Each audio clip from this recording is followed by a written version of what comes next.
gente? Marco here in my video, and today we're going to be talking about the Canton Network and how this random RWA privacy coin just spawned in out of nowhere, right? Like literally out of nowhere, and it is working with the DTCC to like basically tokenize US Treasury securities. It is actually insane. I saw this maybe like a month or two ago, or like a couple of weeks ago, right? And they literally just spawned in. I was like, they're already in the top 25 coins. Like when I saw them, they're like a top 70, top 60. And they have gone down like tremendously. Like if you got in you from the all-time high, you're only down 32%. So honestly, not that bad. And from the all-time low, it is up 81%. So it has had like a bit of resurgence. And I'm talking about it because I see a lot of people on crypto Twitter talking about it. And I don't know, I was like, what the hell is this? They already have like a $3.88 billion in market cap, like literally spawning out of nowhere. And yeah, let's see what they're all about. There's a lot of stuff I do like, right? Like I do like that they're RWA and they focus a lot on privacy. So honestly, hopefully, it gets to that point that we have like a really truly, private tokenized platform, right? Like that's my hope. And they work with some of the biggest institutions in the whole world, so I really can't knock on them. It's just like they spawn out of nowhere. Like whenever I see crypto like this, I usually run away for the hills. I don't like really entertain them, right? Like it makes no sense. They're already a top 25 crypto in terms of market cap. Like it's absolutely insane. Anyways, let's read what they have to say, or what this partnership entails. So if you do not know what the DTCC is, it's the Depository Trust and Clearing Corporation, the premier post-trade market infrastructure for the global financial service industry, alongside with the digital asset holdings, which they have like, this is their company, right? The digital asset. And then the Canton Network, we're going to be talking about it in just a little bit, but just know that they're basically like the same thing. The digital asset holdings, like digital asset, and the Canton Network are basically like, the one is a blockchain technology, and then the other one is like the company. That's the best way I think I could put it. If I'm wrong, correct me. Sorry about that. So today has announced a new partnership to enable the tokenization of the DTC custody assets on the Canton Network. So the partnership reflects the digital asset and DTCC's mutual commitment to pioneering digital transformation across capital markets. So today, the partnership announced following DTC's recent receipt of the no action letter that we have talked about it in a previous video from the SEC. So with this partnership, the DTC plans for the first time to enable a subset of US Treasury securities custodied at the DTC to be minted on the Canton Network. So the organization, they plan to produce this in the first half of 2026. So obviously really good news for them. Don't get me wrong. This is actually insane, and kudos to them. They've been working around, like, this did not start this year, right? Even like the coin recently dropped, but they have been working at least on digital assets since like 2014, or about like a decade. I will say about a decade. So it says at digital assets, we recognize from the onset, and this is some of the stuff I did not like. So this is one of their white papers, is called the Canton Coin, a responsible approach to digital tokens. So so they first start off, before I even do that, they say we are 15 years from when Bitcoin was first introduced as a new program for digital value transfer. Unfortunately, in that span of time, we have seen very few meaningful use of digital tokens. And it's like, I hate when, in this, hate is a strong word, but I dislike, or I just can't trust you if the first thing you start off, Bitcoin was created 15 years ago and, nothing meaningful has been done. We have seen Bitcoin being used, well, not even Bitcoin, like we have seen a lot of digital tokens already be used like on day to day, right? Just because it hasn't happened in the United States, or it hasn't been adopted, globally, that doesn't mean that there's like been very few, meaningful uses of digital assets or digital tokens. I think that's just plain childish and not really anything that has to be in a white paper. The next one is, at digital, we recognize from the outset the importance of developing our own technology and providing our use cases. So it was founded in 2014, like I mentioned, and they developed this like smart contract platform, like, or not smart contract platform. They developed their own like coding language, which is DAML. I don't know how to how to pronounce it. And Canton is a blockchain technology that takes a unique approach to distributing a ledger, and it takes like the references from the Switzerland cantonal governance structure. So they have every single new blockchain that appears, like, oh my god, we have this new innovative whatever type of thingy that no one has ever thought of, right? That's how every single layer one kind of like wants to like posture themselves. So if we look at here, right, we look at here, so the Canton Network, and it says the Canton Network, a public permission blockchain network. So it's not permissionless. So I've seen a lot of people like say, oh, it's permissionless, blah, blah, blah, from their own white paper. It says it's a permission blockchain network. So that's from them. Like, correct me if I'm wrong. Maybe, maybe as time has passed and this was written, I believe this was written in 2024. But if time has passed and now they're permissionless, then yeah, okay, I'm sorry. And it also says here, like, not to take anything away from them, but one example that they have done is that DAML and Canton are being used to help process over 1.5 trillion in repo transactions per month, reducing millions in annual operating costs, typically carried by market participants. And this is honestly like really amazing. This is why I get into crypto, like reducing the cost for, the market participants and being able to transfer so much money and so much value. So honestly, like, kudos to them, but I just wanted to mention that they are permission. At least that's what they say they are. If they're not, then, sorry about that.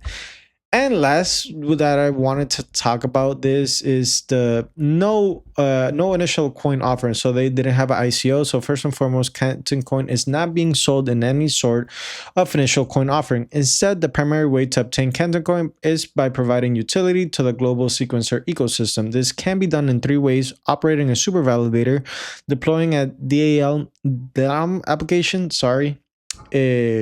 and then being like another validator. And I'll be honest, I understand, there wasn't like a ICO per se, but being valued at, like a 3 billion, like how much were they valued at the beginning? Market cap, like a $5 billion valuation, right? That's not, I don't care if there wasn't like ICO.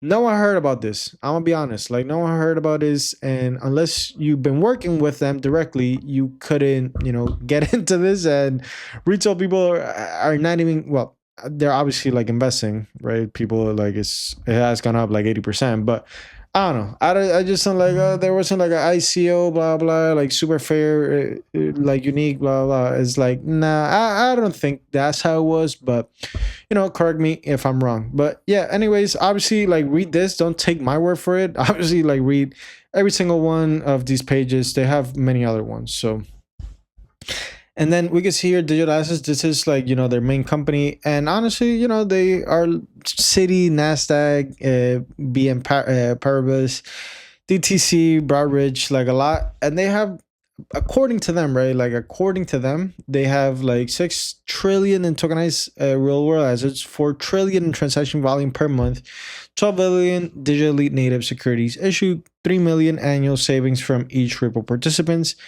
And they reduced the T5 to T0 in under 60 seconds, and 100 million reductions in security lending borrowing costs per year. So I don't know, like, honestly, it all looks like really great, right? And these are the founders. So one of the founders is Juval Rose. Sorry, I don't, I'm not really good with names, but he's been working with them for 11 years. And then the next one is Shaul Kifir. This one has been working. Yeah, this has been around for like 11 years. They studied at Technion, Israel Institute of Technology. So I don't know. I guess really smart people, and he even developed like his own like DAL, the coding language. So kudos to them, and hopefully, yeah. But the first thing I want to start off with is their blockchain explorer. It sucks. Like, I'm not even trying to be like really mean or anything. Like, it's just not really that good. I can't even see how many active addresses they have. The total transactions I can't even see. It's honestly one of the worst, like, and I'm not even trying to be mean. It's one of the worst, scans, or like Canton scan, Ether scan, whatever scans is in the whole like ecosystem. The only thing that you could see is like the burn and mint function. That's literally it. We can also see here like the super validators, and we're gonna be getting into that in a little bit. It's only 13 super validators, and they have 631 validators. And I will say, you know, Solana has lost a lot of validators, but Solana is still fairly decentralized. Like I think their Nakamoto score is 19. I don't think, you know, these people are that decentralized, right? And decentralization comes like, it varies, right? Like obviously, well, they've been working around for years, like 11 years, right? In 11 years, you're not that decentralized. To me, it's kind of scary. And even here, they say 38 super validator nodes, and then they have here like 13, unless, you know, they have multiple nodes and it's just one, but yada yada yada. But I don't know why they say 13 here on the scan itself, and then here on their website it says 38. And even here, like they have 633 total validators. So at least this number is like a little bit more, you know, close. This one is 38. It's like not even close. We see here also daily fees. Like they collect 56,000 in daily fees, which is actually quite a lot. If you take a here look, like they're collecting more than Base, more than Bitcoin, more than BNB, more than Ethereum, and more than Solana. Like the only ones that they don't collect more fees is Tron, EdgeX, and Hyperliquid, and that's in the past 24 hours, right? You know, take that with a grain of salt, but yeah, they're collecting that much in fees, and like no one heard about them. Like that's what I really don't understand. So they have like 6 trillion in on chain, like 4 trillion repo. Another like so they have 13 super validators, 38 super validators, and then 30 super validators. Like where's the disconnect? Like where, please someone explain to me where's the disconnect? I don't understand. So they have 221 partners.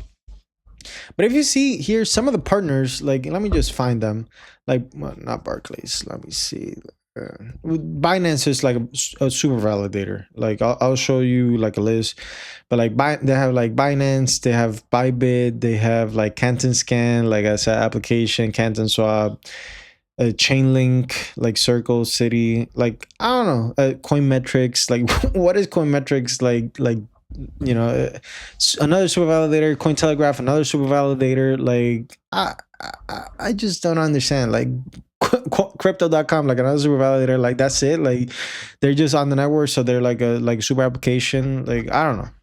I just, the ecosystem, obviously you check them out for yourself. I'm not gonna, you know, bash at them. Obviously, at least they have like some validators. But from what I could find, Versana is the application that I think is most widely used. At least that's the one I found, like JP Morgan and all these big institutions using. They have like a video here kind of like explaining this, the loan market transformation. You can watch it. I'll leave it in the description down below. As for their Twitter, they have 77,000 followers, which, like I said, started in 2023, right? I don't know why they didn't have this even before. But yeah, 773. We obviously like that number being a million, but you know, it is what it is. And then I forgot to mention this, but from the, you know, no ICO, right? Digital Asset, the company itself, has letter Series A by JP Morgan, letter Series B by Private Family, letter Series C by Salesforce and Samsung, letter Series D by Eldridge. They also had like Goldman Sachs and whatever. So I don't know. It's just, I don't know, something about this just doesn't sit like super right with me. We could see here like their whole ecosystem guide and like their whole validators. And obviously, like if you see, Cointelegraph is a validator for them. If you see, you know, they're not going to write a bad article about them. Moody's too, Chainlink, we could see here, Binance, like crypto.com, Gemini. Like it makes sense why they have such a huge valuation, right? And even if like, oh, no ICO, blah, blah, like no one had heard about this, like even before, like no one was really talking about this, unless they were, and I was just completely oblivious, you know, to them. And, you know, I spend most of my days on crypto Twitter, etc., etc. And this is like, I literally found out about them just because they were on like CoinMarketCap and they were like a top 100 coin out of literally like nowhere. So that's, you know. So the next one is obviously they're not even RWA.com just yet. Like distributed asset values like 1 RWA count and represented asset values 371 billion. So they haven't even been able to get their API keys or whatever keys they need to like actually like fill everything out. So honestly, to me, I don't know. This is just not something. It's not something I wouldn't invest in, right? I do believe in tokenization. I do believe in RWA. And if the DTCC believes in them and they're tokenizing US securities in them, like this is probably a no-brainer. I'm just being stupid and like not stupid, but really worry. Like if this was something that was like back in 2023, 2022, 2021, I would have been all over this. I was like, oh my God, like this is actually like insane. But after seeing the recent markets as of recently, I have like a little bit of paranoia, right? Honestly, this is not something I would invest. I already have my portfolio. I already believe in RWA and Anando. But honestly, the privacy side and the RWA side, it is something, kind of worth noting. So if this is something that you're invested in and, you believe in them, let me know in the comment section down below if I'm wrong. But yeah, honestly, this is just not something I would invest. Maybe it goes up, like who knows? Like RWA and tokenization is going to be really, really big in 2026. So this, you might want to head run right now. What is still down from its all-time high is down 32%, considering Ondo is down now 80%, right? This might be a better investment in Ondo. It's fairly new. I really can't even see the tokenomics. Like, I don't even know how the tokenomics like kind of look like. They say it's like no ICO, but yeah, anyways, intrigued to your thoughts. Please let me know what you think about the video. As always, please leave a like, comment, and subscribe. I will see you on the next one. Bye-bye. Okay, as for a price prediction, I don't really know. I don't I don't really have a price. I obviously believe Ondo's gonna go to like at least $5, like $10, $20, $30. Maybe this goes up like $5, $10. Who knows? Yeah, see you in the next one. Bye-bye.